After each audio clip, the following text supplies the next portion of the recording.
have a phenomenal coach. You have a top 5 defense, and they pretty much was #1 all year up until like the season finale where the Buffalo Bills just ran right through them. And then offensively, you have a young offensive line that is good, that can be better, you know, they'll grow obviously. And then all you need is another wide receiver. So Deshaun Watson can go in there right now and it could be a good situation. The Jets, right? Like, why is this attractive? Because this will be legendary. Like, this is where you can leave your mark. We haven't been back to the Super Bowl since Super Bowl III.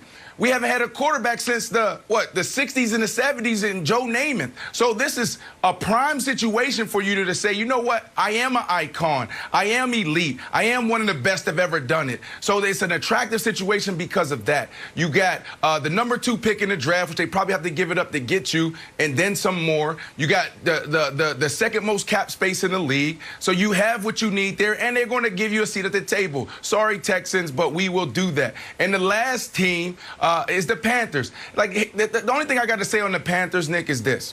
The Panthers, it's a dude that have a girl already and flirting with another girl, and then they end up with none. You got Teddy Bridgewater. Now Teddy Bridgewater unfollows you. He doesn't want to date you. He doesn't want to deal with you anymore. He's probably going to end up back in New Orleans. Sean Payton going to figure out a way to get him there. So you're flirting with a guy that pretty much, it's probably not going to come to you, and you're going to end up with no quarterback. You just messed it all up. Yep. That's, many a prom story has ended that way. You had a date, you thought you could improve, you end up with no date whatsoever. I know what you're talking about. So listen, there are a number of things here that I find interesting. One is, we've got to be careful when discussing what a team would look like with Deshaun to remember the team is going to look very different because of what they have to give up for Deshaun.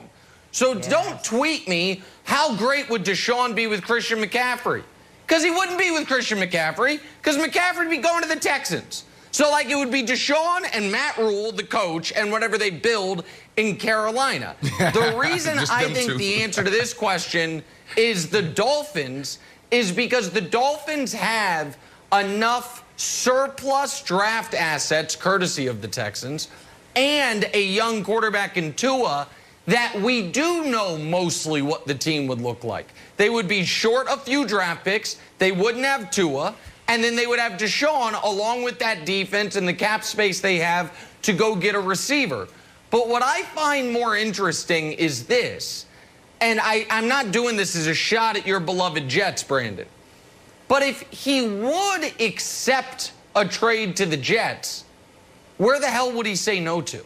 Like, what are the list of teams that Deshaun is like, nope, won't go there? Because right now, it's so bad with the Texans.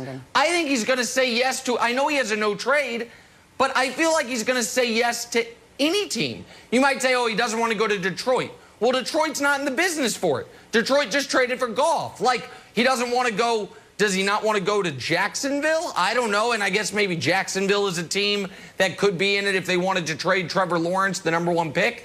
But I just feel like the list of teams he would accept a trade to, if the Jets are on it, has to be massive. And the list of teams he wouldn't accept a trade to has to be like 1 or 2 teams. Or am I missing something here?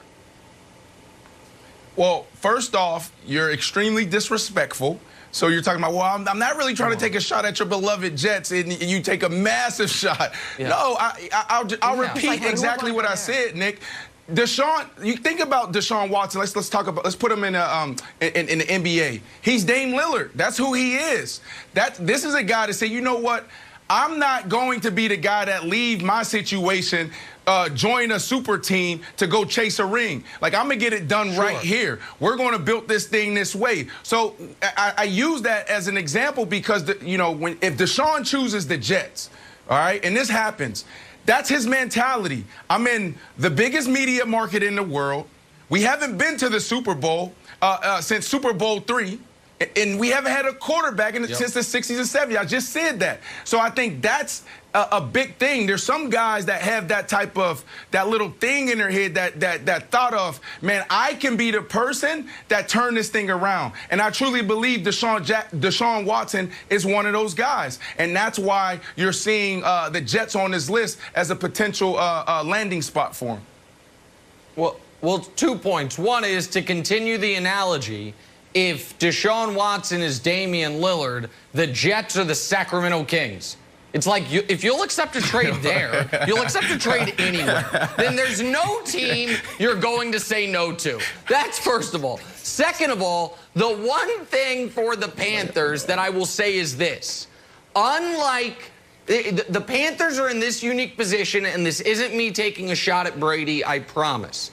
Because of their division, if he were to go there, he's the only established quarterback under the age of 35 in that division. So Matt Ryan's there, obviously, but he is on the wrong side of his career. Drew Brees is not long for New Orleans, might retire this offseason, certainly with the following offseason, and Brady's going to be 44. So if it's I don't think the Panthers would immediately become contenders next year if they were to get Deshaun, but he could be surveying it and saying, well, like, yeah, could I force my way to the Raiders? Then I have to deal with Herbert and Mahomes, of course. I force my way to the Jets or Dolphins. Josh Allen is sitting there, and a lot of people really love him as a player. Either Tua or Justin Fields. Show love to Josh Allen? No, I don't. I actually don't. But I understand others you might. heard it. And so, wait, can I? There you go. Brandon, and so the Panthers don't have that, Jenna. But when you're making a decision like this, pull back the curtain. How much of it is like the team and the structure of the team and where you fit into the team, and how much is it a way of life? Like, maybe he wants to go and play somewhere out the rest of his career then, and it's New York, Miami, Carolina. I mean, how much do you factor the city and like everything that surrounds what your life will be like when you make a big decision like this? That's a great question, and I go back to LeBron James. I think LeBron James was one of the first guys, first athletes that said, you know, I want it all. I want to live in a nice city. I want to be comfortable. My kids, I want them in a good school system. My wife, I want her to be in a good place where she can thrive, and I want an opportunity to win, and I want the bag. So I think LeBron James was the first guy that stood up and said, where can I get it all? And so I think it's a big part of decision making now with guys. You know, Matthew Stafford has a house in Newport Beach. He didn't want to go to New England. He didn't want to play in the cold anymore. He wanted to get out of Detroit. Right. He said, I'm going back to Cali. This is where I got a house, and I want to be comfortable, and I can win. So I think that's a big part of the process. Could be why we're saying New York, Nick. Right, Brandon? Is a big possibility. Speaking of LeBron, let's talk some MVP. It's Wednesday. What does that mean? A number of things, one of which is Nick's got a very special MVP list cooked up for us. We're going to let him do his thing next. First things first. Another list.